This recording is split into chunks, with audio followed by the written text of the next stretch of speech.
কোরআনে কারিমে যে সমস্ত নারীর উল্লেখ আছে আমরা একটু জানার চেষ্টা করি সংক্ষেপে। প্রথমেই সবার আগে যার নাম আসে মারিয়াম, যার আলোচনা কোরআনের পৃষ্ঠায় পৃষ্ঠায় পাড়ায় পাড়ায় সুরায় সুরায় রয়েছে, বিভিন্ন জায়গায় জায়গায় আল্লাহ তাআলা করেছেন। সেই মারিয়াম তিনি হলেন গোটা পৃথিবীর কিয়ামত পর্যন্ত আগত আমাদের সকল মা বোনদের জন্য সবচেয়ে উজ্জ্বল উদাহরণ, সবচেয়ে উজ্জ্বল দৃষ্টান্তগুলোর একটি। কোরআনে মারিয়ামের পাশাপাশি আমাদের মা, মুমিনদের মা উম্মুল মুমিনিন নবীপত্নী আয়েশা রাদিয়াল্লাহু তাআলা আনহা, তার সম্পর্কে সূরা নূরে কয়েকটি আয়াতে আল্লাহ রাব্বুল আলামিন আলোকপাত করেছেন। আমরা অনেকে জেনে থাকব আয়েশা রাদিয়াল্লাহু তাআলা আনহার চরিত্রে কালিমা লেপনের অপচেষ্টা এবং ঘৃণ্য কর্ম করেছিল মুনাফিকরা। আল্লাহ রাব্বুল আলামিন তার পুততা, পবিত্রতা, তার সতীত্ব এবং তার ব্যাপারে যে মিথ্যা অপবাদ দেওয়া হয়েছে সেই মিথ্যা অপবাদ এবং ষড়যন্ত্র সম্পর্কে কোরআনে কারিমে অনেকগুলো আয়াত নাজিল করেছেন। একজন নারী তার চরিত্রে কালিমা লেপন করার অপচেষ্টা যখন করেছে কিছু সমাজের ঘৃণ্য পুরুষেরা, মুনাফিকেরা, আল্লাহ রাব্বুল আলামিন তার চরিত্রের পুততা পবিত্রতা প্রকাশ করবার জন্য, ঘোষণা দেবার জন্য কোরআনে কারিমে অনেকগুলো আয়াত নাজিল করেছেন। একজন নারী হিসেবে, একজন মুসলিম মেয়ে হিসেবে এই ঘটনা নিশ্চয়ই আমাদের জন্য আনন্দদায়ক, এই ঘটনা নিশ্চয়ই আমাদের জন্য প্রেরণাদায়ক। কোরআনে কারিমে আল্লাহ রাব্বুল আলামিন ইব্রাহিম আলাইহিস সালামের স্ত্রী হাজেরা এবং সারা আলাইহিমাস সালাতু ওয়াস সালাম, তাদের সম্পর্কে আল্লাহ রাব্বুল আলামিন আলোকপাত করেছেন। নাম সরাসরি উল্লেখ করেননি, কিন্তু আলোকপাত হয়েছে। কোরআনে কারিমে জাকারিয়া আলাইহিস সালামের স্ত্রীর আলোকপাত হয়েছে, মুসা আলাইহিস সালামের মায়ের আলোচনা হয়েছে, কোরআনে মুসা আলাইহিস সালামের বোনের আলোচনা হয়েছে, কোরআনে মুসা আলাইহিস সালামের স্ত্রীর আলোচনা হয়েছে যিনি ছিলেন শুআয়ব আলাইহিস সালামের মেয়ে, কোরআনে ফেরাউনের স্ত্রী আসিয়ার আলোচনা হয়েছে, কোরআনে বিলকিসের আলোচনা হয়েছে, কোরআনে ঈসা আলাইহিস সালামের নানি ইমরাতে ইমরান মারিয়ামের মায়ের আলোচনা হয়েছে, কোরআনে আইয়ুব আলাইহিস সালামের স্ত্রীর আলোচনা ইঙ্গিত হয়েছে, এবং কোরআনে উম্মাহাতুল মুমিনিন সমস্ত নবী পত্নীগণ, আমাদের মাগণ, প্রিয় নবী সাল্লাল্লাহু আলাইহি সাল্লামের স্ত্রীগণ, সম্মানিতা স্ত্রীগণ, তাদের আলোচনা হয়েছে। এবং আল্লাহ রাব্বুল আলামিন ঘোষণা দিয়েছেন যে ওয়াজওয়াজুহু উম্মাহাতুকুম, নবী সাল্লাল্লাহু আলাইহি সাল্লামের পত্নীগণ, ঈমানদার তোমাদের মা, তাদের আলোচনা হয়েছে। কোরআনে খাদিজা রাদিয়াল্লাহু তাআলা আনহা সম্পর্কে আল্লাহ রাব্বুল আলামিন ইঙ্গিত করেছেন একাধিক আয়াতে। কোরআনে হাফসা রাদিয়াল্লাহু তাআলা আনহা সম্পর্কে ইঙ্গিত রয়েছে সূরা তাহরিমে। কোরআনে কারিমে যায়েনাব বিনতে জাহাশ রাদিয়াল্লাহু তাআলা আনহা সম্পর্কে আলোচনা রয়েছে। কোরআনে আরো বহু নারীর সম্পর্কে আলোচনা হয়েছে। আমরা কোরআনে এত নারীর আলোচনা রয়েছে, এত নারীর ইতিহাস রয়েছে, গুরুত্বপূর্ণ দিক উঠে এসেছে, সেটা আমরা অনেক মুসলিমরাও জানি না। ভাইরা আমার, এর পাশাপাশি আল্লাহ রাব্বুল আলামিন কোরআনে কারিমে এমন কিছু নারীর উদাহরণ তুলে ধরেছেন যারা তাদের অবাধ্যতার কারণে, তাদের নাফরমানের কারণে, তাদের মন্দ স্বভাবের কারণে, তাদের কুফরির কারণে, তারা আল্লাহর অবাধ্য হওয়ার কারণে, তাদের খারাপ পথে চলে যাওয়ার কারণে তাদের করুণ পরিণতি, আল্লাহর শাস্তির মুখোমুখি হতে হয়েছে, পৃথিবীর ইতিহাসে আস্থা করে নিক্ষিপ্ত হয়েছে। তাদের ইতিহাসও আল্লাহ তাআলা তুলে ধরেছেন শুধুমাত্র আমার মা বোনদের জন্য, ইমানদার মহিলাদের জন্য, তারা যেন সেখান থেকে শিক্ষা গ্রহণ করতে পারেন। ভাইরা আমার, কোরআনে কারিমের সূরা তাহরিম গুরুত্বপূর্ণ একটি সূরা রয়েছে। এই সূরা তাহরিমের শেষ তিনটি আয়াত 10, 11 এবং 12, এই তিনটি আয়াতে আল্লাহ রাব্বুল আলামিন চারজন নারীর দৃষ্টান্ত দিয়েছেন। চারজন নারীর দৃষ্টান্ত দিয়েছেন। এই চার নারীর মধ্যে দুজন ছিলেন আল্লাহর প্রিয় বান্দী, দুজন ছিলেন আল্লাহ তাআলার অনুগত, দুজন ছিলেন আল্লাহর একান্ত বান্দী, আল্লাহর প্রিয় মানুষ, আর দুজন নারী ছিলেন এমন যারা আল্লাহর অবাধ্যতায় লিপ্ত হয়েছেন, যারা আল্লাহর নাফরমানি করেছেন, যারা আল্লাহর প্রতি ঈমান আনে নাই, যারা কুফরি করেছে। আল্লাহ রাব্বুল আলামিন ভালো এবং মন্দ পাশাপাশি রেখে আমাদের সামনে উদাহরণ রেখে আমাদের মায়ের জাতিকে সেখান থেকে শিক্ষা গ্রহণ করার, তাদের করণীয় নির্ধারণ করার নির্ধারিত ঘোষণা এবং শিক্ষা দেওয়ার জন্য আল্লাহ তাআলা এগুলো উল্লেখ করেছেন। সূরা তাহরিমের এই 10 এবং 11, 12 শেষের তিনটা আয়াতের শুরুতেই আমরা দেখতে পাই আল্লাহ রাব্বুল আলামিন বলেছেন, দরাবাল্লাহু মাসালাল লিল্লাযীনা কাফারু ইমরাআতা নূহ ওয়া ইমরাআতা লূত, যারা কুফরি করেছে, পৃথিবীতে আল্লাহর প্রতি অবাধ্য হয়েছে, ইতিহাসের আস্থা করে নিক্ষিপ্ত হয়েছে, তাদের নাম নেয়ার মানুষও আজ পৃথিবীতে নাই। তাদের নাম উল্লেখ করা হলে সেটা ঘৃণা ভরে উল্লেখ করা হয়, করুণ পরিণতির মুখোমুখি তারা হয়েছে। আল্লাহর আযাব তাদের উভয়কে দুনিয়াতে ধ্বংস করেছে, সরাসরি আসমানে আযাব তাদেরকে স্পর্শ করেছে, এবং সেই আযাবের সাক্ষী এখনো রয়েছে পৃথিবীতে। রেড সি তার সাক্ষী। পৃথিবীতে আল্লাহ রাব্বুল আলামিন এখনো পর্যন্ত সেই আযাবের আলামত রেখে দিয়েছেন, এবং কোরআনে আল্লাহ ঘোষণা করেছেন আল্লাহর আযাবে ধ্বংস হওয়া জাতিদের জনপদগুলো ভ্রমণ করে তোমরা দেখো এবং শিক্ষা গ্রহণ করো। আমার মায়েরা, আমার বোনেরা, আল্লাহ রাব্বুল আলামিন সেরকম দুজন নারীর কথা বলেছেন। একজন হলেন নূহ আলাইহিস সালামের স্ত্রী, আরেকজন ছিলেন লূত আলাইহিস সালামের স্ত্রী। আল্লাহ তাআলা বলছেন কানাতা তাহতা আবদাইন, তারা দুজন নারী। অবাক করা বিষয় হলো তারা আল্লাহর নাফরমান ছিল, বেঈমান ছিল, কুফরিতে লিপ্ত ছিল, আল্লাহর প্রতি ঈমান আনে নাই, অথচ তারা দুজন নবীর স্ত্রী ছিলেন। নবীর ঘরে থেকেও তারা ঈমানদার হতে পারে নাই। এখান থেকে বোঝা যায় যে আমাদের সমাজে বহু আলেমের মেয়ে, বহু নেককার মানুষের মেয়ে, তাদের পরিবারের মেয়ে হয়ে অনেকে গর্ব করেন যে আমরা অমুক বংশের। এমনকি ছেলেদের বেলাও এই কথা প্রযোজ্য যে কোনো বংশ পরিচয় দিয়ে আল্লাহর কাছে কেউ কোনো মর্যাদা পাবে না কিয়ামতের দিন। আল্লাহর কাছে মর্যাদা পাবে বান্দার কর্ম দ্বারায়, তার বিশ্বাস দ্বারায়, তার আমল দ্বারায়। ইন্না আকরামাকুম ইনদাল্লাহি আতকাকুম, আমাদের মধ্যে কে বেশি মুত্তাকি আল্লাহ সেটা দেখবেন। একজন সাধারণ দিনমজুর, একজন সাধারণ রিক্সা চালকের মেয়ে আপনি, তার স্ত্রী আপনি, একজন সাধারণ মানুষের বোন আপনি, একজন সাধারণ মানুষের পরিবারের সদস্য আপনি। আপনি যদি আল্লাহ ভীরু হন, আপনি যদি মুত্তাকি হন, আপনি যদি গুনাহ পরিহার করেন, হারাম পরিত্যাগ করেন, খারাপ বিষয় পরিহার করেন, আল্লাহর কাছে আপনি সবচেয়ে শ্রেষ্ঠ মানুষ, সবচেয়ে উত্তম মানুষ, সবচেয়ে কিয়ামতের ময়দানের ভিআইপি মানুষ হতে পারবেন। আর যদি পক্ষান্তরে আপনি অনেক বড় বংশ গরিমার অধিকারী হন কিন্তু আপনার কর্ম ভালো না হয়, এই আয়াত প্রমাণ করছে, তাহলে আল্লাহর কাছে আপনার কোনো মর্যাদা থাকবে না, বরং শাস্তি আপনি এড়াতে পারবেন না। আল্লাহ রাব্বুল আলামিন সেটাই বলেছেন কানাতা তাহতা আবদাইনি মিন ইবাদিনা সলিহিন, আমার দুজন নেককার বান্দা অর্থাৎ দুজন নবী নূহ এবং লূত আলাইহিমা সাল্লাতু ওয়াস সালাম, কোরআনে যাদের আলোচনা সবচেয়ে বেশি হয়েছে, যাদের ইতিহাস সবচেয়ে বেশি তুলে ধরা হয়েছে, তাদের মধ্যে এই দুজন নবী অন্যতম। লূত আলাইহিস সালামের এবং নূহ আলাইহিস সালামের এরকম দুইজন আল্লাহ তাআলার নেককার বান্দা এবং আল্লাহর প্রিয় নবী, তাদের স্ত্রী ছিলেন ফাখানাতাহুমা, এরপরও তারা তাদের প্রতি ঈমান আনে নাই, তারা আল্লাহর অবাধ্য হয়েছে, নাফরমানি করেছে। ফালাম ইউগনিয়া মিনাল্লাহি শাইআ, এজন্য তারা নবীর স্ত্রী হয়েও কোনো লাভ হয় নাই, কোনো কাজে আসে নাই। ওয়াকিল আদখুলান নার মা আদ-দাখিলিন, বরং তাদেরকে জাহান্নামে প্রবেশ করার জন্য পরিষ্কারভাবে বলে দেওয়া হয়েছে, অর্থাৎ তোমাদের কৃতকর্মের দরুন তোমরা জাহান্নামে নিক্ষিপ্ত হও, সেই করুণ পরিণতির কথা তাদেরকে জানিয়ে দেওয়া হয়েছে। ঠিক এর পাশাপাশি আল্লাহ রাব্বুল আলামিন দুজন ভালো নারীর দৃষ্টান্ত দিয়েছেন পরবর্তী দুটি আয়াতে। সেই ভালো নারী যাদের দৃষ্টান্ত আল্লাহ রাব্বুল আলামিন দিয়েছেন সেটি হলো, তারা হলেন ওয়াদরাবাল্লাহু মাসাল লিল্লাযিনা আমানু ইমরাআতা ফিরআউন, যারা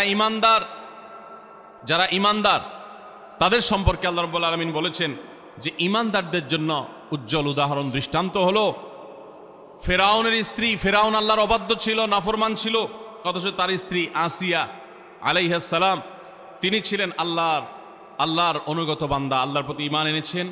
ইয ক্বালাত রাব্বি ইবলি ইনদাকা বাইতান ফিল জান্নাহ, তোমরা স্মরণ করো সেই সময়ের কথা যখন এই পাপিষ্ঠ ফিরআউন নিজের স্ত্রীকে কঠিন এবং পীড়াদায়ক যন্ত্রণাদায়ক শাস্তি দিয়ে তাকে হত্যা করেছে নির্মমভাবে।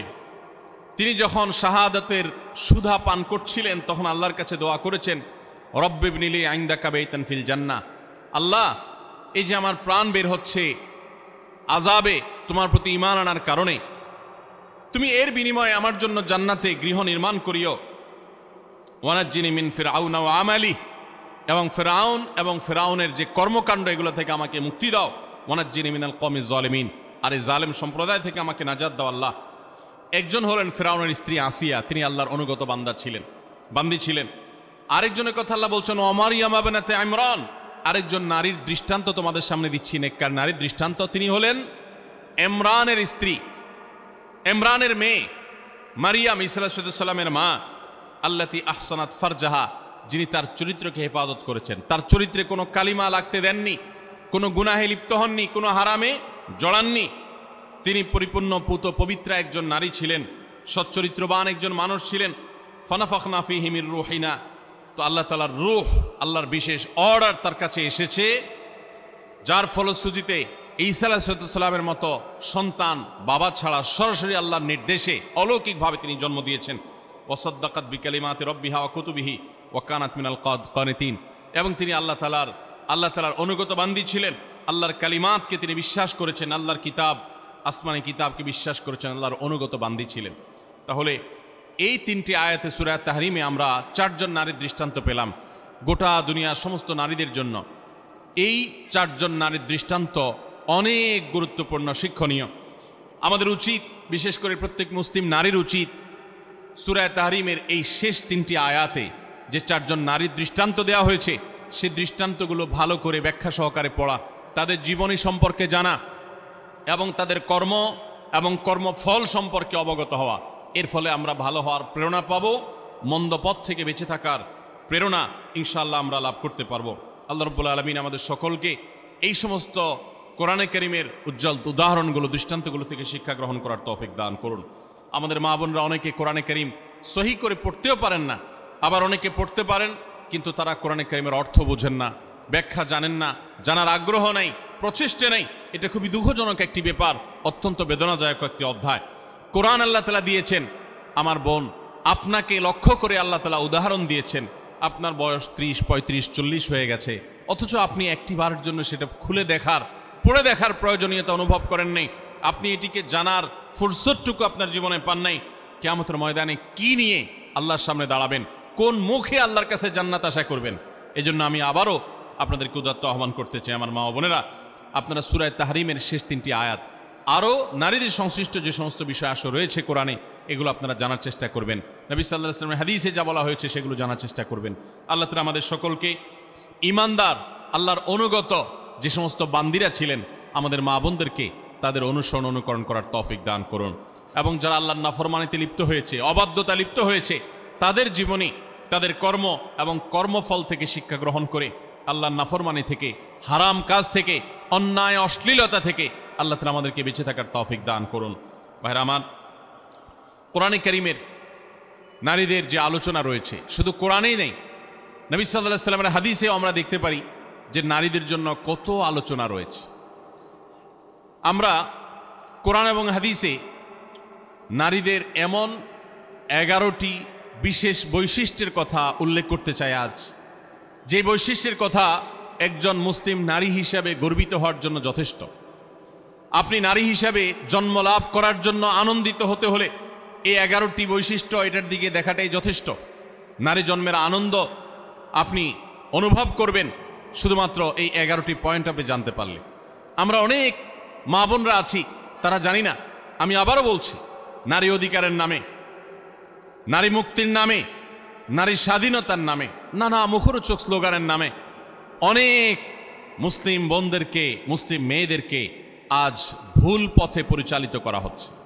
যারা পরিচালিত করছে তাদের সে সমস্ত কথায় পা দিয়ে যারা ইতোমধ্যে আল্লাহর অবাধ্যতায় লিপ্ত হয়েছেন, নাফরমানিতে লিপ্ত হয়েছেন, গুনাহের জগতে পা দিয়েছেন, তারা একটা পর্যায়ে তাদের জীবন ধ্বংস হয়ে যাওয়া, তাদের জীবনে হারিয়ে যাওয়া সম্পদ সম্পর্কে তাদের অনুভূতি, উপলব্ধি জাগ্রত হয়েছে এবং তারা ফিরে এসেছেন। বিশেষ করে পশ্চিমা দুনিয়াতে আমরা তাকালে দেখতে পাই যে পশ্চিমা দুনিয়াতে অহরহ মুসলিম মেয়েরা, অমুসলিম মেয়েরা তারা দলে দলে ইসলামে আসছে এবং সে সমস্ত দেশগুলোতে সবচেয়ে বেশি ইসলাম গ্রহণ করছে নারীরা, পুরুষদের তুলনায় বেশি ইসলাম গ্রহণ করছে তারা। তার কারণ মা বোনরা বুঝতে পারছেন, তারা দেখতে পাচ্ছেন সেখানে যে কিভাবে তাদেরকে ভুল পথে পরিচালিত করা হয়েছে। ইসলামের সুমহান আদর্শ তাদেরকে কত বেশি সম্মানিত করেছে। আসুন আমরা জেনে নেই নারী জন্মের আনন্দ হতে পারে এরকম 11টি পয়েন্ট কি আছে কোরআন এবং হাদিসে, যে বৈশিষ্ট্যগুলো একজন মুসলিম নারী হিসেবে আপনাকে গর্বিত করবে, আপনাকে আনন্দিত করবে, আপনাকে অনুপ্রাণিত করবে, আপনাকে উৎসাহিত করবে, আপনাকে আল্লাহর অনুগত বান্দী হতে সাহায্য করবে। নাম্বার 1, আমরা অনেকেই জানি হয়তো, আবার অনেকের অজানাও থাকতে পারে যে ইসলাম সর্বপ্রথম গ্রহণ করেছেন একজন নারী। আমাদের প্রিয় নবী সাল্লাল্লাহু আলাইহি ওয়াসাল্লামের প্রতি আল্লাহ তাআলা যখন ওহী প্রেরণ করলেন, তার সেই ওহীর প্রতি বিশ্বাস করেছেন সর্বপ্রথম একজন নারী। তার নাম কি? খাদিজা রাদিয়াল্লাহু তাআলা আনহা, কোন পুরুষ প্রিয় নবী সাল্লাল্লাহু আলাইহি ওয়াসাল্লামের প্রতি ঈমান আনেন নাই আগে, সবার আগে নারীরা ঈমান এনেছেন। খাদিজা রাদিয়াল্লাহু তাআলা আনহা ইসলামের প্রথম মুসলিম সদস্য নারী, কোনো পুরুষ না। দ্বিতীয়ত, ইসলামের প্রথম শহীদ হলেন একজন নারী, সুমাইয়া রাদিয়াল্লাহু তাআলা আনহা। ইসলামের জন্য যিনি নিজের জীবনকে উৎসর্গ করেছেন, ইসলামের জন্য জীবন উৎসর্গ করার মতো এরকম গৌরব, এরকম মর্যাদার অধিকারী হয়েছেন একজন নারী, সুমাইয়া রাদিয়াল্লাহু তাআলা আনহা। ভাইরা আমার, আমাদের মুসলিম মেয়েদের আনন্দিত হওয়ার জন্য, তাদের আল্লাহর কাছে কৃতজ্ঞতা প্রকাশ করবার জন্য এই একটি পয়েন্ট যথেষ্ট, যে ইসলামের জন্য পৃথিবীতে যুগ যুগ ধরে পুরুষরাই সবচেয়ে বেশি তাদের আত্মত্যাগ করেছেন, শাহাদাত বরণ করেছেন, জীবন দিয়েছেন, কিন্তু এর সূচনা করেছেন একজন নারী, এর শুরুটা করেছেন একজন নারী। তিনি ছিলেন সুমাইয়া রাদিয়াল্লাহু তাআলা আনহা, এমন একজন সাহাবী, নির্মমভাবে তাকে শাহাদাতের পেয়ালা পান করতে হয়েছে, আল্লাহর দ্বীনের জন্য তিনি জীবন দিয়েছেন। আমার মা বোনরা, একজন নারী, তিনি শাহাদাতের এই পথ সর্বপ্রথম দেখিয়েছেন, প্রথম পেয়ালা তিনি পান করেছেন শাহাদাতের। এটি কি আমাদের মা বোনদের গর্বের জন্য যথেষ্ট নয়? তৃতীয়ত, প্রিয় নবী সাল্লাল্লাহু আলাইহি সাল্লাম তার জীবনের একেবারে শেষের দিকে এসে অত্যন্ত হৃদয়গ্রাহী যে ওসিয়ত ছিল, তার উপদেশ ছিল, সেই উপদেশের মধ্যে একটি ছিল ফাস্তাউসু বিন-নিসাই খায়রা। ভাইরা আমার, মা বাবা, মুরব্বীরা, প্রিয়জনেরা, তারা যখন মৃত্যুর মুখোমুখি হন, তারা যখন জীবনের শেষ প্রান্তে এসে উপনীত হন, তখন তারা তাদের একান্ত কাছের লোকদেরকে ডেকে ওসিয়ত করেন, উপদেশ দেন, তাদেরকে ডেকে এনে নসিহত করেন। জীবনের শেষ মুহূর্তে যাওয়ার সময় ছেলে মেয়েদের দিকে তাকিয়ে তাদের মাথায় হাত বুলিয়ে অত্যন্ত স্নেহ, পরম মমতার সাথে যে উপদেশ দেওয়া হয়, সেটার গুরুত্ব অপরিসীম। প্রিয় নবী সাল্লাল্লাহু আলাইহি সাল্লামও ঠিক তার জীবনের একেবারে শেষে এসে তিনি কিন্তু ঐতিহাসিক ভাষণে তিনি মেয়েদের প্রতি সদ্ব্যবহার করার জন্য, তাদের ব্যাপারে নবী সাল্লাল্লাহু আলাইহি সাল্লাম থেকে কল্যাণের উপদেশ গ্রহণ করবার জন্য তিনি নির্দেশ দিয়ে গেছেন, ফাস্তাউসু বিন-নিসাই খায়রা। হে দুনিয়ার মানুষ, তোমরা মেয়েদের ব্যাপারে কল্যাণের আচরণ, ভালো আচরণ করার ব্যাপারে আমার কাছ থেকে উপদেশ গ্রহণ করো, আমি তোমাদের ওসিয়ত করে গেলাম। প্রিয় নবী সাল্লাল্লাহু আলাইহি সাল্লাম এরকম হৃদয়গ্রাহী ভাষায় মা বোনদের ব্যাপারে সাবধান সতর্ক করে গেছেন। তার জীবনের শেষ সতর্ক বাণীগুলোর মধ্যে থেকে একটি, যে নারীদের ব্যাপারে তোমরা আমার কাছ থেকে উপদেশ গ্রহণ করো, কল্যাণ, তাদের সাথে তোমরা কল্যাণের আচরণ করবে, তাদের কল্যাণকামী হবে, সুন্দর আচরণ করবে, তাদের কোনো কষ্ট দিবে না। অর্থাৎ এই মর্মে আমি তোমাদেরকে ওসিয়ত করে যাচ্ছি, আমার এই ওসিয়তকে তোমরা মেনে চলবে। মায়েদের আনন্দের একটা বিষয় এটি, তাদের গর্ব করার মতো একটি বিষয় এটি, যে প্রিয় নবী সাল্লাল্লাহু আলাইহি সাল্লাম জীবনের শেষ ওসিয়তগুলোর মধ্যে থেকে একটি ছিল আমাদের ব্যাপারে, আমাদের পরে যেন সবাই সজাগ থাকে, সুন্দর দৃষ্টি রাখে। 4, আমরা জানি যে কোরআনে কারিমে আল্লাহ রাব্বুল আলামিন নারীদের সূরা নামে সূরা রেখেছেন, পুরুষদের সূরা এরকম নামে, অর্থাৎ পুরুষদের সংশ্লিষ্ট সূরা বলতে আলাদা কোনো সূরা রাখেন নাই। শুধু তাই নয়, কোরআনে কারিমের সবচেয়ে বড় দীর্ঘ আয়াতনের গুরুত্বপূর্ণ সূরা হলো সূরাতুন নিসা। এই সূরাতুন নিসা আল্লাহ তাআলা নারীদের নামে নামকরণ করেছেন। সেখানে নারীদের সমস্ত অধিকারগুলো, তাদের বিধিবিধানগুলো, তাদের মর্যাদা, তাদের করণীয়, তাদের জন্য মোটিভেশন আল্লাহ তাআলা সেখানে রেখেছেন। শুধু সূরা নিসাই নয়, কোরআনে কারিমে আল্লাহ রাব্বুল আলামিন সূরা নিসার পাশে সূরা তাহরিম, সূরা তালাক, সূরা মুজাদালা, অনেকগুলো সূরা নারীদের জন্য, নারীদের বিধিবিধান সংশ্লিষ্ট বিষয়গুলোর জন্য আল্লাহ তাআলা নাজিল করেছেন। এগুলো এক একটা 2 পৃষ্ঠা 4 পৃষ্ঠার সূরা, আর সূরা নিসা তো বহু পৃষ্ঠা সম্বলিত সূরা। কোরআনে কারিমে 25 জন নবী রাসূলের আলোচনা যেরকম রয়েছে, ঠিক একইভাবে 20-25 জন মহিয়সী নারীর আলোচনা কোরআনে রয়েছে। কোরআনে আল্লাহ রাব্বুল আলামিন এতগুলো নারীর আলোচনা, বিভিন্ন প্রসঙ্গে যে ইঙ্গিত করেছেন, আলোচনা করেছেন, এখান থেকে মাতৃজাতির প্রতি যে মর্যাদা রয়েছে সেটি ইসলামে যে মর্যাদা রয়েছে সেটি প্রকাশিত হয়। একজন নারী হিসাবে আনন্দিত হওয়ার জন্য এই পয়েন্টটা কি যথেষ্ট নয়, যে কোরআন তাদেরকে এত গুরুত্ব দিয়েছে, এত মর্যাদা দিয়েছে? সম্মানিত উপস্থিতি, 5 নম্বর, নবী সাল্লাল্লাহু আলাইহি সাল্লামের ঐতিহাসিক বক্তব্য, ঐতিহাসিক হাদিস রয়েছে, আপনারা অনেকে জানেন। তিনি বলেছেন, খায়রুকুম লি আহলি ওয়া আনা খায়রুকুম লি আহলি। পুরুষদের জন্য তিনি নারীদের নারীদের কাছ থেকে ভালো হওয়ার সার্টিফিকেট নেওয়াকে ভালো হওয়ার পূর্ব শর্ত হিসেবে উল্লেখ করেছেন। এটা নারী জাতির জন্য আনন্দের বিষয় যে পৃথিবীর কোনো পুরুষ তিনি আল্লাহর খাতায় ভালো এটা তার নাম লেখাতে হলে, আল্লাহর কাছে ভালো প্রমাণ হতে হলে তার স্ত্রীর কাছে তিনি ভালো এই সার্টিফিকেট নিতে হবে। সার্টিফিকেট নেওয়া বলতে কাগজে সার্টিফিকেট না। যে ব্যক্তি তার আচার আচরণ দ্বারায়, তার কর্মকাণ্ড দ্বারায়, তার উত্তম ব্যবহার দ্বারায়, তার সুন্দর আখলাক দ্বারায় তার স্ত্রীকে এতটা সন্তুষ্ট করতে পেরেছে যে স্ত্রী মন থেকে তার স্বামীকে ভালো মানুষ হিসেবে জানে, এই সার্টিফিকেট, এই সাক্ষ্য স্ত্রীর কাছ থেকে এই মূল্যায়ন পাওয়ার আগ পর্যন্ত মানুষ আল্লাহর কাছে শ্রেষ্ঠ হয় না। নবী সাল্লাল্লাহু আলাইহি সাল্লাম এই ঐতিহাসিক বাণীর মাধ্যমে নারী জাতিকে কোন মর্যাদা আসীন করেছে চিন্তা করুন।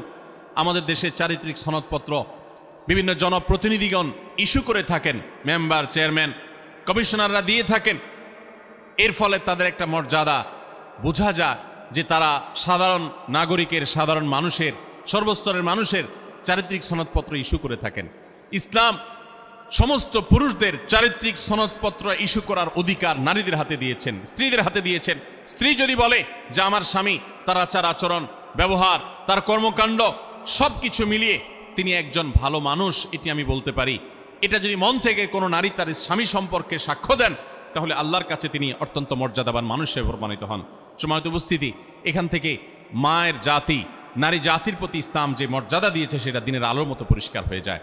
নবী করিম সাল্লাল্লাহু আলাইহি সাল্লাম আরো বলেছেন, ওয়া আনা খায়রুকুম লি আহলি, তোমরা প্রত্যেকটা পুরুষ তোমাদের স্ত্রীদের কাছে ভালো আচরণ করে যতটা ভালো হতে পেরেছ, নবী সাল্লাল্লাহু আলাইহি সাল্লাম তার নিজের কথা বলেছেন। 9 জন স্ত্রী থাকার পরেও তিনি তাদের সম্পর্কে তার নিজের বক্তব্য হলো যে আমি আমার সমস্ত স্ত্রীদের কাছে, তোমরা যতটা ভালো হতে পেরেছো স্ত্রীদের কাছে, আমি হলাম তোমাদের চাইতেও আমার স্ত্রীদের কাছে বেশি ভালো। অর্থাৎ আমার স্ত্রীরা আমাকে ভালো বনে এত বেশি জানে যেটা তোমাদেরকে তোমাদের স্ত্রীরা জানা। কত বেশি উত্তম আচরণ করলে নবী সাল্লাল্লাহু আলাইহি সাল্লাম এই আসনে আসীন হতে পেরেছেন। ভাইরা আমার, কতটা আস্থা থাকলে এভাবে বলা যায়।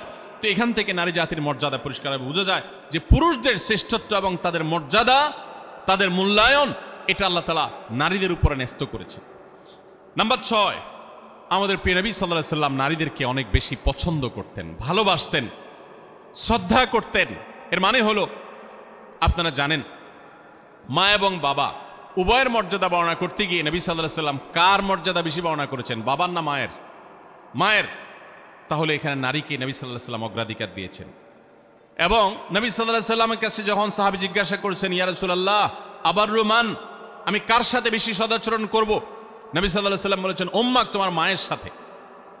এরপরে আবার সাহাবী জিজ্ঞাসা করলেন, এরপর তিনি বলেছেন এরপরও তোমার মায়ের সাথে। এরপর জিজ্ঞাসা করলেন আবারও সাহাবী, বুঝলাম এরপর কার সাথে করব? নবী সাল্লাল্লাহু আলাইহি সাল্লাম বলেন, এবারও বলেন তোমার মায়ের সাথে। তারপর যখন সাহাবী জিজ্ঞাসা করলেন চতুর্থবার, তখন বললেন তোমার বাবার সাথে। তার মানে 3টা পুরস্কার যদি থাকে, gold medal, bronze medal, silver medal, এই সব মেডেল পুরস্কারগুলো একেবারে প্রথম, দ্বিতীয়, তৃতীয় সব পুরস্কারগুলো নবী সাল্লাল্লাহু আলাইহি সাল্লাম দিয়েছেন মাকে। আর 4 নম্বর সান্ত্বনা পুরস্কার দিয়েছেন বাবাকে। তাহলে এখানে মায়ের মর্যাদা বেশি দেওয়া হয়েছে না বাবার মর্যাদা বেশি দেওয়া হয়েছে? দিনের আলোর মতো পুরস্কার। একজন মুসলিম নারীর জন্য কি এটা আনন্দের বিষয় নয়? প্রিয় নবী সাল্লাল্লাহু আলাইহি সাল্লাম মেয়েদেরকে কতটা অগ্রাধিকার দিতেন দেখেন। তিনি বলেছেন, আমি মেয়েদেরকে বেশি ভালোবাসি। এর মানে মা এবং বাবার মধ্যে যখন কম্পেয়ার করা হয়, তুলনা করা হয়, তখন মাকে তিনি বেশি পছন্দ করতেন বাবার তুলনায়। এবং ভাই এবং বোনের মধ্যে যখন কম্পেয়ার করা হয়, তখন বোনের প্রতি বেশি। এবং ছেলে এবং মেয়ের মধ্যে যখন কম্পেয়ার করা হয়, তখন নবী আলাইহিস সালাম মেয়েদের প্রতি টান, মেয়ের প্রতি টান বেশি ছিল। এই ছিল নবী সাল্লাল্লাহু আলাইহি সাল্লামের মেয়ে জাতির প্রতি, নারী জাতির প্রতি, মাতৃজাতির প্রতি তার মহানুভবতা, তার ভালোবাসা, তার আন্তরিকতা, তার স্নেহ মমতা। তাদেরকে এতটা শ্রদ্ধা তিনি করতেন, এতটা সম্মান তিনি করতেন। আমরা অনেক পুরুষ আছি, আমাদের মা বোনদেরকে তুচ্ছতাচ্ছিল্য করে কথা বলি, তাদেরকে অপমান করে কথা বলি। আমাদের আল্লাহকে ভয় করা উচিত। তারা ভুল করলে সেটা উত্তম উপায়ে সংশোধন করা উচিত, ব্যবহার খারাপ করা উচিত নয়। যাই হোক, তাহলে 6 নম্বরে আমরা জানলাম যে মাতৃজাতির আনন্দের বিষয় হলো, নারী জাতির আনন্দের বিষয় হলো, মুসলিম নারীর আনন্দের বিষয় হলো, তার মর্যাদার বিষয় হলো যে নবী সাল্লাল্লাহু আলাইহি সাল্লাম তাদেরকে ভালোবাসতেন। পুরুষদের তুলনায় সবসময় নারীদেরকে তিনি অগ্রাধিকার দিতেন, বেশি পছন্দ করতেন, ভালোবাসতেন। নাম্বার 7, জান্নাত নারীদের জন্য আল্লাহ তাআলা সবচেয়ে সহজ করেছে। পুরুষদের তুলনায় নারীদের জন্য জান্নাত অনেক সহজ করা হয়েছে। একজন পুরুষ তাকে জান্নাতে যেতে হলে তাকে হালাল উপার্জন করতে হয়। আর ইসলাম উপার্জনের কোনো দায় দায়িত্ব মেয়েদের উপরে চাপান নাই। যতদিন বিয়ে না হবে তিনি বাবার দায়িত্বে থাকবেন। যখন বিয়ে হয়ে যাবে স্বামীর দায়িত্বে চলে যাবেন। স্বামী মারা যাবে ছেলেদের দায়িত্বে চলে যাবেন, ভাইদের দায়িত্বে চলে যাবেন। কিন্তু নারী, তাকে তার নিজের ভরণ পোষণের জন্য ইসলাম বলে নাই স্ট্রাগল করতে, বরং তার জন্য পুরুষরা স্ট্রাগল করতে বাধ্য।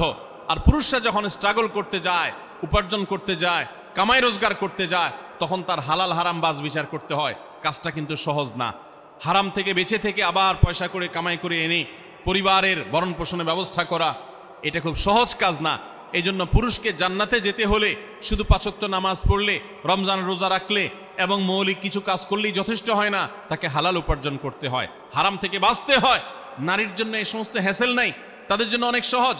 নবী করিম সাল্লাল্লাহু আলাইহি সাল্লাম বলেছেন, ইদা সাল্লাতিল মারআতু খামসাহা ওয়া সামাত শাহরাহা ওয়া আতাআত যাওজাহা ওয়া হাফিজাত ফারজাহা। কোন নারী যখন 4টি কাজ করে, 5 ওয়াক্ত নামাজ যখন পড়ে, রমজানের রোজা যখন ঠিকমতো রাখে এবং স্বামীর আনুগত্য, স্বামী যদি অন্যায় কোনো কথা না বলে তাহলে তাকে মেনে চলে, মান্য করে, শ্রদ্ধা করে, অভিভাবক হিসাবে তার সিদ্ধান্তকে মেনে চলে এবং নিজের ইজ্জত আবরুর হেফাজত করে, কোনোভাবে চরিত্রহীন নারীদের কাতারে সামিল হয় না, গুনাহ করে না। সেটা ইমোতে হোক, সেটা সোশ্যাল মিডিয়াতে হোক, মেসেঞ্জারে হোক, ফেসবুকে হোক, ইউটিউবে হোক, অনলাইনে হোক, অফলাইনে হোক, বিবাহ বহির্ভূত সম্পর্কের মাধ্যমে হোক, কোনোভাবে নিজের চরিত্রকে নষ্ট করে না। এই নারী, আল্লাহ রাব্বুল আলামিন তাকে জান্নাতের যে কোনো দুয়ার দিয়ে প্রবেশ করার সুযোগ দান করবে। ভাইরা আমার, এই যে মর্যাদা দেওয়া হলো, জান্নাতে প্রবেশ করা তাদের জন্য সহজ করে দেওয়া হয়েছে। 4টি আমল তাদেরকে জান্নাতে যেতে সাহায্য করবে। আর পুরুষ তাকে অনেক স্ট্রাগল করে তারপরে তাকে জান্নাতে যেতে হয়। এটা নারী জাতির জন্য আনন্দের বিষয়। নাম্বার 8, মেয়েরা যদি হজ করে তাহলে তাদের সেই হজ জেহাদের সমতুল্য। পুরুষ হজ করলে হজের সওয়াব পাবে, বাস এটুকু। একজন নারী যখন হজ করেন তখন তিনি পুরুষদের মতো হজের সওয়াব তো পাবেনই, পাশাপাশি ইসলাম তাকে জেহাদে শামিল হয়ে পুরুষ যেরকম মর্যাদা পায়, হজ করার মাধ্যমে নারীকে সেই মর্যাদা দেয়। হজ্জুহুন্না জিহাদ। নবী সাল্লাল্লাহু আলাইহি সাল্লাম তাদের নারীদের হজকে জিহাদের সাথে তুলনা করেছেন। এটা তাদের মর্যাদার ব্যাপার, এটা তাদের জন্য স্পেশাল। ঠিক একইভাবে নম্বর 9, নারীরা যদি কোনো সন্তানদেরকে সুন্দরভাবে জন্মদানের পর লালন পালন করে, বিশেষ করে জন্মদান করতে গিয়ে যদি কোনো নারী মৃত্যুবরণ করেন তাহলে তাকে শাহাদাতের মর্যাদা দেওয়ার কথা বলা হয়েছে। এবং তারা যদি নিজেদের সন্তানকে সুন্দরভাবে লালন পালন করেন তার জন্য জান্নাতের গ্যারান্টির কথা বলা হয়েছে। সন্তান লালন পালন করা আলাদা ইবাদত, আলাদা মর্যাদার বিষয়। সন্তান জন্ম দেওয়া আলাদা ইবাদতের বিষয় তাদের জন্য। নাম্বার 10, যদি দুনিয়ার কোনো মানুষ, কোনো পুরুষ যদি কোনো নারী জন্ম দেয় এবং কোনো মেয়ে জন্ম দেওয়ার পর সে মেয়েকে যদি উত্তমভাবে লালন পালন করে, তাকে সুপাত্রস্থ করে, তার ভরণ পোষণ ব্যবস্থা করে, তার প্রতি সদাচরণ করে, মেয়ে হিসাবে তাকে তুচ্ছতাচ্ছিল্য না করে, ছোট না করে, তার হক নষ্ট না করে, এরকম যদি নারীদের সাথে সুন্দর আচরণ করে, তো আল্লাহ রাব্বুল আলামিন ওই পুরুষদের জন্য জান্নাতের গ্যারান্টি দিয়েছেন। জান্নাতের গ্যারান্টি দিয়েছেন, নিরাপত্তা নিয়েছেন, তিনি নিরাপত্তা দিয়েছেন, জান্নাতের ওয়াদা করেছেন। নবী সাল্লাল্লাহু আলাইহি সাল্লাম কথা দিয়েছেন যে পুরুষরা 2টি মেয়ে সন্তান জন্ম দিবে এবং তাদের সাথে উত্তম আচরণ করবে, ব্যবহার করবে, তাদের হক আদায় করবে। নবী করিম সাল্লাল্লাহু আলাইহি সাল্লাম তাদের জান্নাতের জিম্মাদারি নিয়েছেন, জান্নাতের দায়িত্ব নিয়েছেন। এবং অন্য আরেকটি হাদিসে আছে নবী সাল্লাল্লাহু আলাইহি সাল্লাম জান্নাতে তার সাথে থাকার সৌভাগ্য হবে বলেছেন যদি কেউ তার 2টি বোন অথবা 2টি মেয়েকে সুন্দরভাবে, উত্তমভাবে তাদের সাথে আচার আচরণ করে, ব্যবহার করে, তাদের হক আদায় করে, কোনো ক্ষেত্রে ত্রুটি না করে, যত্ন করে, তাহলে সে ব্যক্তি শুধু জান্নাতে যাবে তা নয়, নবী সাল্লাল্লাহু আলাইহি সাল্লামের সাথে জান্নাতে থাকতে পারবে। ভাইরা আমার, কোরআন এবং হাদিসের কোথাও আমি আজও পর্যন্ত পাই নাই 1 ডজন ছেলে জন্ম দিলে, 1 ডজন ছেলে জন্ম দিলে, 10টা 12টা ছেলে জন্ম দিলে, তাদের সাথে সুন্দর আচরণ করলে, কোরআন হাদিসে কোথাও তার জন্য ফজিলত মর্যাদা হিসাবে স্পেশাল ভাবে জান্নাতে যাওয়ার ঘোষণা, নবী সাল্লাল্লাহু আলাইহি ওয়াসাল্লামের সাথে জান্নাতে থাকার সৌভাগ্যের কথা কোথাও ঘোষণা করা হয়েছে এমন কোনো হাদিসের কথা আমি জানি না, এমন কোনো আয়াত কোরআনে নাই। কিন্তু 2জন মেয়েকে, 2জন বা 2জনের অধিক মেয়েকে যদি কোনো বাবা মা লালন পালন করেন, সুন্দরভাবে তাদের সাথে সদাচরণ করেন, দুর্ব্যবহার না করেন, তাদেরকে কোণঠাসা করে না রাখেন, মেয়ে হিসাবে তাদের প্রতি জুলুম না করেন, তাহলে ওই ব্যক্তিদের জন্য জান্নাতের গ্যারান্টির কথা বলেছেন। তাহলে নারী হিসাবে জন্ম লাভ করা এটা আনন্দের বিষয় মুসলমান মেয়েদের জন্য। ইসলাম তাদেরকে এত মর্যাদা দিয়েছে। ভাইরা আমার, 11 নম্বর নারী হিসাবে জন্ম লাভের যে আনন্দ আমাদের জন্য রয়েছে তা হলো নবী করিম সাল্লাল্লাহু আলাইহি সাল্লাম পরিষ্কারভাবে জানিয়েছেন, মান বুলিয়া মিন হাদিহিল বানাতি শাইআ, যদি কোনো মেয়ে দিয়ে আল্লাহ তাআলা কাউকে পরীক্ষায় ফেলে দেন। অনেক বাবা আছেন না, মেয়েদেরকে নিয়ে বিপদে আছেন, যে মেয়ে হয়েছে তার এই জন্য অনেক কথা শুনতে হয়। অনেক মহিলা আছে না এখনো, যে একটার পর একটা মেয়ে হয়, সমাজের মানুষ নানান বাজে কথা বলে মূর্খতার কারণে, অজ্ঞানতার কারণে। অনেক বাবা আছেন মেয়ে হয়েছে এই জন্য জামাই বেন সাহেবের অনেক কটু কথা তাকে শুনতে হয়। অনেক সময় তালাকপ্রাপ্ত হয়ে মাজলুম হয়ে সে মেয়ে বাবার বাড়িতে ফিরে আসেন। তো কোনো মানুষ, সে বাবা হোক, সে স্বামী হোক, সে ভাই হোক, কোনো মানুষ যদি কোনো মেয়েকে নিয়ে বিপদে পড়ে বা তার কারণে তার মুখটা একটু ছোট হয় বা পরীক্ষায় পড়ে কোনোভাবে, এবং সে যদি এরপরে ওই মেয়ের প্রতি অসদাচরণ না করে, ফাহসানা ইলাইহিন্না, বরং ওই মেয়ের সাথে ভালো আচরণ করে।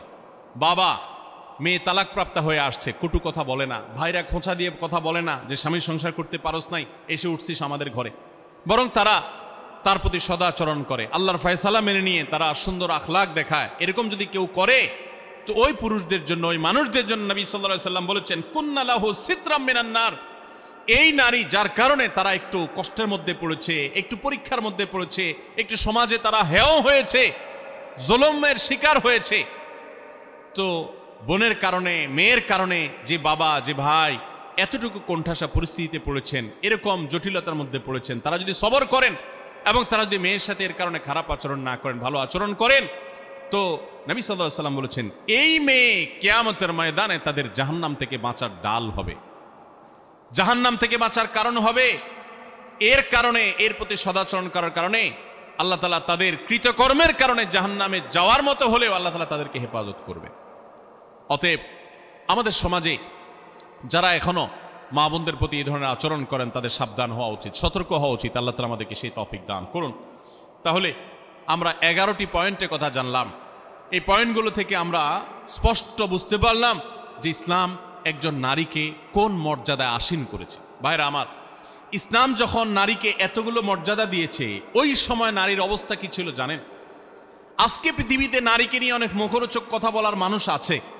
এই মানুষগুলোর যখন জন্ম পৃথিবীতে হয় নাই, ইসলাম তখন নারীকে আকাশে তুলেছে। মেয়ে সন্তান হলে কোরআনে সেই ইতিহাস আল্লাহ তাআলা উল্লেখ করেছেন, ওয়াইদাল মাউউদাতু সুইলাত বিআইয়ি যামবিন কুতিলাত। কোন বাবার সন্তান হিসাবে যখন মেয়ে হতো তখন সে জীবন্ত সে মেয়েকে মাটির নিচে পুঁতে ফেলত। এরকম নিকৃষ্ট আচরণ করা হতো মেয়েদের সাথে। এবং আল্লাহ তাআলা আরো বলেছেন, ওয়াইদা বুশিরা আহাদুহুম বিল উনসা যাল্লা ওয়াজহুহু মুসওয়াদ্দান ওয়া হুয়া কাযীম। জাহিলি যুগে, ইসলাম আসার আগে পৃথিবীতে আরবে যখন কাউকে তার কন্যা সন্তান হয়েছে সংবাদ দেয়া হতো, কারো সন্তান হয়েছে যদি বলা হতো মেয়ে হয়েছে, তখন তার মুখটা কালো হয়ে যেত। ইয়াতাওয়ারা মিনাল কওম মিন সুই মা বুশিরা বিহি, তখন সে মুখ লুকাতো, মানুষের সামনে যেত না, লজ্জা বোধ করত যে তার মেয়ে হয়েছে। দেখুন, সেই রকম একটি বর্বর সমাজের মধ্যে যখন নারী হিসাবে জন্মগ্রহণ করাটাকে অপরাধ মনে করা হতো, স্ত্রীর সাথে যখন পশু পাখির মতো, প্রাণীর মতো, চতুষ্পদ জন্তুর মতো আচরণ করা হতো, মাসিক হলে একটা ঘরে বন্দি করে রাখা হতো, ওখানে পুরুষ যেত না, গবাদি পশুর মতো আচরণ করা হতো। এই রকম সমাজে ইসলাম নারীকে এমন মর্যাদা দিয়েছে যে সেই মর্যাদায় পৃথিবীর ইতিহাসে কখনো নারীকে কেউ তুলতে পারে নাই। কিয়ামত পর্যন্ত যতই নারী মুক্তির স্লোগান দেওয়া হোক, যতই ক্যাম্পেইন করা হোক, ইসলাম যে জায়গায় নারীকে নিয়ে বসিয়েছে ওই জায়গায় কখনো বসাতে কেউ পারবে না। এতগুলো মর্যাদার কথা ইসলাম নারীদের জন্য দিয়েছে। আমাদের অনেক মা বোন, এমনকি অনেক পুরুষরা, আমরা অনেক মুখরোচক স্লোগান শুনে প্রতারিত হয়ে যাই, আমরা ধোকায় পড়ে যাই, আমরা এই সমস্ত প্রতারণার ফাঁদে পড়ে আমাদের ঈমান আমল নষ্ট করি, কোরআন হাদিসের প্রতি আমাদের আস্থা নষ্ট হয়ে যায় অনেকের। দেখুন, ইসলাম একজন নারীকে যে মর্যাদাগুলো দিয়েছে, এই 11টি মর্যাদার কথা আমরা আবারও এক নজরে বলে দিচ্ছি। নাম্বার 1, প্রথম ইসলাম গ্রহণ করার গৌরব আল্লাহ তাআলা একজন নারীকে দিয়েছেন, কোনো পুরুষকে দেন নাই। তিনি ছিলেন খাদিজা রাদিয়াল্লাহু তাআলা আনহা, ইসলামের প্রথম সদস্য একজন নারী। আবু বকর রাদিয়াল্লাহু তাআলা তারপর ইসলাম গ্রহণ করেছেন। সবার আগে ইসলাম গ্রহণ করেছেন কে? খাদিজা রাদিয়াল্লাহু তাআলা আনহা। নারী জাতির জন্য কত গৌরবের বিষয়, এটা আল্লাহ তাআলা এই মর্যাদা দিয়েছেন তাদেরকে। দ্বিতীয়ত, ইসলামের জন্য সবচেয়ে বড় আত্মত্যাগের বিষয় হলো শাহাদাত, নিজের জীবন আল্লাহর রাস্তায় বিলিয়ে দেওয়া। ইসলামের জন্য সর্বপ্রথম জীবন বিলিয়ে দেওয়ার এই মর্যাদা, এই গৌরব আল্লাহ তাআলা দিয়েছেন একজন নারীকে, তিনি ছিলেন সুমাইয়া রাদিয়াল্লাহু তাআলা আনহা। তৃতীয়ত, প্রিয় নবী সাল্লাল্লাহু আলাইহি সাল্লামের বিদায় হজে তার জীবনের শেষের দিকে যে ঐতিহাসিক বক্তব্য দিয়েছেন, সেই ঐতিহাসিক ভাষণে যাদের প্রতি বিশেষ যত্নশীল হওয়ার জন্য পুরুষদেরকে অন্য সবাইকে নির্দেশ করেছেন, তারা হলেন নারীরা। ফাস্তাউসু বিন-নিসাই খায়রা, তোমরা মেয়েদের প্রতি সদাচরণ করার ব্যাপারে আমার কাছ থেকে ওসিয়ত গ্রহণ করো, আমি ওসিয়ত করতেছি তোমাদেরকে। নবী সাল্লাল্লাহু আলাইহি সাল্লাম নারীদের প্রতি সদাচরণ করার ওসিয়ত করে গেছেন, এটা নারী জাতির জন্য গৌরবের বিষয়। নাম্বার 4, কোরআনে কারীম নারী জাতিকে এত গুরুত্ব দিয়েছে যে কোরআনের সবচেয়ে বড় সূরাগুলোর একটি হলো সূরাতুন নিসা, নারীদের সূরা। সূরায়ে নাজিল করেছেন আল্লাহ তাআলা নারীদের সূরা বলে। পুরুষদের সূরা বলতে সূরাতুর রিজাল বলতে কোনো সূরা নাই, নারীদের সূরা বলতে সূরা আছে। শুধু তাই নয়, কোরআনে কারীমে এই সূরায় যেরকম নারীদের অধিকার, তাদের জন্য উপদেশ, তাদের প্রতি অন্যদের কর্তব্য, তাদের সংশ্লিষ্ট বিধিবিধান আলোকপাত করেছেন, ঠিক একইভাবে কোরআনে কারীমে আরো অনেকগুলো গুরুত্বপূর্ণ সূরা, কয়েক পৃষ্ঠাব্যাপী যে সমস্ত সূরা রয়েছে, সূরা তাহরিম, সূরা তালাক, সূরা মুজাদালা, নারীদের জন্য উল্লেখ করেছেন। কোরআনে 25 জন নবী রাসূলের যেরকম আল্লাহ তাআলা আলোচনা করেছেন, 20-25 জন মহিষী নারীর আলোচনা করেছেন। মারিয়ামের আলোচনা, আয়েশার আলোচনা, সারা হাজার আলোচনা, যাকার স্ত্রীর আলোচনা, মুসা ইসলামের মায়ের আলোচনা, মুসা ইসলামের স্ত্রী শোয়েব ইসলামের মেয়ের আলোচনা, মুসা ইসলামের বোনের আলোচনা, উম্মাহাতুল মুমিনিনের আলোচনা, নবীপত্নীদের আলোচনা, বিলকিসের আলোচনা, ফেরাউনের স্ত্রী আসিয়ার আলোচনা, ইমরানের স্ত্রী তার আলোচনা, ঈসা ইসলামের নানী ঈসা ইসলাম মারিয়ামের আলোচনা, এবং আইয়ুব আলাইহিস সালামের স্ত্রীর আলোচনা, এবং খাদিজা রাদিয়াল্লাহু তাআলার আলোচনা, আয়েশা রাদিয়াল্লাহু তাআলার আলোচনা, হাফসার আলোচনা, যারাব বিনতে জাহাশ রাদিয়াল্লাহু তাআলা আনহুন্না তাদের আলোচনা, এরকম আর অনেক নেককার মহিষী নারীর আলোচনা কোরআন উল্লেখ করেছেন। এ থেকে কোরআন যে নারীদের মর্যাদা সেটি বোঝা যায়। নাম্বার 5, নবী সাল্লাল্লাহু আলাইহি সাল্লাম বলেছেন, তোমাদের মধ্যে সবচেয়ে উত্তম সে যে ব্যক্তি তার স্ত্রীর কাছে ভালো হতে পেরেছে, যার স্ত্রী তার ব্যাপারে সাক্ষ্য দেয় যে আমার স্বামী একজন আসলে আপাদমস্তক ভালো মানুষ, ভেতর থেকে সাক্ষ্য যে নিতে পারে, এই মূল্যায়ন যে নিতে পারে, সেই হলো প্রকৃত অর্থে ভালো মানুষ। নারীদের কাছে পুরুষদের মর্যাদার মূল্যায়নের চাবিকাঠি এবং সুইচ নবী সাল্লাল্লাহু আলাইহি সাল্লাম তাদের হাতে দিয়ে দিয়েছেন। কত বড় মর্যাদার বিষয়টি তাদের জন্য। নাম্বার 6, নবী সাল্লাল্লাহু আলাইহি সাল্লাম সবসময় নারীদেরকে বেশি অগ্রাধিকার দিতেন, পুরুষের তুলনায় বেশি পছন্দ করতেন, ভালোবাসা দিতেন, স্নেহ মমতা দিতেন। এজন্য মেয়েদের প্রতি তার ভালোবাসা ছিল অনেক বেশি। শুধু তিনি নন, ইমাম মালিক রাহমাতুল্লাহ আলাইহি বলেছেন, আল আম্বিয়া ওয়া আবুল বানাত, নবীগণ হলেন মেয়েদের বাবা। বেশিরভাগ নবীদেরকে আল্লাহ তাআলা মেয়ে সন্তান বেশি দিয়েছেন, এটা তাদের জন্য গৌরবের। এবং এখান থেকে আমাদের শিক্ষার বিষয় রয়েছে। এবং নবী সাল্লাল্লাহু আলাইহি সাল্লাম মা এবং বাবার মধ্যে বাবাকে অগ্রাধিকার দিতেন, এবং মেয়ের মধ্যে মেয়েদেরকে বেশি ভালোবাসতেন। এটা তার সুন্নাহ ছিল, এটা তার অভ্যাস ছিল, তিনি বেশি পছন্দ করতেন তাদেরকে। এটাও নারীর জন্য আনন্দের বিষয়। নাম্বার 7, জান্নাত মেয়েদের জন্য যাওয়া অনেক সহজ, অনেক সহজ। মেয়েরা যদি 5 ওয়াক্ত নামাজ পড়ে, রমজান রোজা রাখে, স্বামীর আনুগত্য করে চলে, কোনো অধ্যত্ব দেখায় না, এবং নিজের চরিত্রের হেফাজত করে, তাদের জন্য জান্নাতে যাওয়া সহজ হয়। পুরুষদের মধ্যে হালাল হারাম মেনটেন করে, তারপর সেগুলো লক্ষ্য রেখে তারপর উপার্জন করার মতো আর অনেক স্ট্রাগল করে তাদেরকে উপার্জন করতে হয় না। হালাল হারাম উপার্জন করতে গিয়ে পুরুষরা মানুষকে গালি দিয়ে হারাম কামাই করে জাহান্নামে যেতে হয়, মানুষের সাথে মারামারিতে লিপ্ত হতে হয়, অনেক কঠিন পরিস্থিতির মুখোমুখি হতে হয়। এসব হ্যাসেল মেয়েদের জন্য নাই। বরং কোন নারী তিনি যদি সন্তান জন্ম দিতে গিয়ে যদি তিনি মৃত্যুবরণ করেন, তাকে শাহাদাতের মর্যাদা দেওয়া হয়, তাদের জান্নাতে যাওয়ার পথ তুলনামূলকভাবে অনেক সুগম। নাম্বার 8, মেয়েদের হজকে আল্লাহ রাব্বুল আলামিন নবী সাল্লাল্লাহু আলাইহি সাল্লাম জিহাদের সাথে তুলনা করেছেন। তারা হজ করলে সেটা জিহাদের সওয়াব পাওয়া যায়। নাম্বার 9, মেয়েদেরকে লালন পালন করলে পুরুষদের জন্য নবী সাল্লাল্লাহু আলাইহি সাল্লাম জান্নাতের দায়িত্ব নিয়েছেন। শুধু তাই নয়, যদি 2 জন মেয়ে 2 জন বোনকে কেউ সুন্দরভাবে লালন পালন করে, সদাচরণ করে, তাদের প্রতি বৈষম্য না করে, ছেলেদেরকে দিল মেয়েদেরকে দিল না এরকম না করে, বরং ছেলেদেরকে যা দেয় মেয়েদেরকেও দেয়, তাদের প্রতি কোনো হক নষ্ট করে না, ছোট নজরে দেখে না, বৈষম্যের নজরে দেখে না, তাদের প্রতি ভালো আচরণ করে, সুশিক্ষা দেয়, দ্বীনের শিক্ষা দেয়, আল্লাহর সাথে পরিচয় করা, সুপাত্রস্থ করে, কোনোভাবে তাচ্ছিল্য করে না, অবজ্ঞা করে না, এরকম যদি কোনো পুরুষ করে, নবী সাল্লাল্লাহু আলাইহি ওয়াসাল্লাম তার জান্নাতের দায়িত্ব তো নিয়েছেন, পাশাপাশি হাদিসে এও বলা আছে যে নবী সাল্লাল্লাহু আলাইহি ওয়াসাল্লামের সাথে জান্নাতে থাকার সৌভাগ্য লাভ হবে ওই ব্যক্তির। নবী সাল্লাল্লাহু আলাইহি ওয়াসাল্লামের সাথে জান্নাতে থাকার সুযোগ পাওয়া যাবে। নাম্বার 10 আর 11 নম্বর এবং সর্বশেষ পয়েন্ট হলো, যে ব্যক্তি তার পরিবারের কোনো মেয়ের কারণে তার মুখটা ছোট হয়, বিপদে পড়ে, তালাকপ্রাপ্ত হয়েছে, জুলুম করা হয়েছে এবং সমাজে তার মুখটা ছোট হয়েছে, সমাজের মানুষ অজ্ঞানতার কারণে, মূর্খতার কারণে তাকে নানান কটু কথা শোনায়, অথবা মেয়েদের ভরণ পোষণ তার উপর বর্তাইছে কোনো কারণে, তালাক হয়ে গেছে, তখন মা, বাপ, ভাই, যারা পুরুষ সদস্য আছেন বা অন্য নারী সদস্য আছেন, সবাই যদি সেই মেয়ের সেই কষ্টের কারণে, মেয়ের কারণে, কষ্টের কারণে বা কোনো প্রকার জটিল পরিস্থিতি পড়ার কারণে যদি সবর করে, ধৈর্য ধারণ করে, নবী করিম সাল্লাল্লাহু আলাইহি ওয়াসাল্লাম বলেছেন কুন্না লাহু সিতরাম মিনান নার, তাহলে এই ব্যক্তির জন্য এই মেয়েরা আল্লাহর কাছে কিয়ামতের দিন জাহান্নাম থেকে মুক্তির কারণ হবে। এত মর্যাদা ইসলাম নারীদেরকে দিয়েছে। ভাইরা আমার, এই বিষয়ে একজন মুসলিম নারী হিসাবে আমাদের আল্লাহর কাছে শুকরিয়া আদায় করা উচিত, আল্লাহর আনুগত্য করা উচিত, আল্লাহর গোলামি করা উচিত, আল্লাহর দাসত্ব করা উচিত, আল্লাহর হুকুমগুলো মেনে চলা উচিত। আল্লাহ তাআলা আমাদের সবাইকে সেই তৌফিক দান করুন। একজন মুসলিম নারী হিসাবে জন্মলাভ করার আনন্দের 11টি পয়েন্ট, 11টি কারণ এবং আনন্দিত হওয়ার 11টি উপলক্ষের কথা আমি তুলে ধরেছি। আরো বহু পয়েন্ট আছে, কোরআন হাদিস ঘাটলে আপনি দেখবেন ইসলাম কোথায় নিয়ে গেছে নারীকে। আমি আবারও বলছি, এখন নারীদের পক্ষে অনেক লম্বা লম্বা কথা বলার মানুষ পাওয়া যায়। বেশিরভাগ যারা নারীদের অধিকার নিয়ে কথা বলে, এদের বেশিরভাগের উদ্দেশ্যই অসৎ, পদ্ধতি ত্রুটিপূর্ণ। নারীদের অধিকার দিতে গিয়ে তাদেরকে রাস্তার বাহির করে ফেলে, তাদেরকে বিপদগামী করে ফেলে। দেখুন, যারা নারীদেরকে অধিকার দেওয়ার কথা বলে, তাদের বাইরে চাকরি বাকরি ইত্যাদির বন্দোবস্ত হওয়ার পক্ষে স্লোগান দেয়, কথা বলে, মনে হয় যে তারা নারীদের উপার্জনের পরে সিরিয়াস। তারা দেখবেন যুবতী নারীদের চাকরি দেওয়ার ব্যাপারে সিরিয়াস। যে সমস্ত নারীরা রিটায়ারমেন্টে চলে গেছেন, বৃদ্ধা হয়ে গেছেন, তাদের দেখার কেউ নাই, এদের জন্য দেখবেন চাকরির পথ এরকম সুগম তারা করতে চায় না, বেছে বেছে তারা ইয়াং মেয়েদের চাকরি দিতে চায়। এখান থেকে তাদের উদ্দেশ্যের অসততা পরিষ্কারভাবে বোঝা যায়। যাই হোক, একজন মুসলিম নারী হিসাবে আমাদের আনন্দের অনেকগুলো বিষয় আছে। আল্লাহ তাআলা আমাদেরকে সবাইকে সেজন্য শুকরিয়া আদায় করার তৌফিক দান করুন।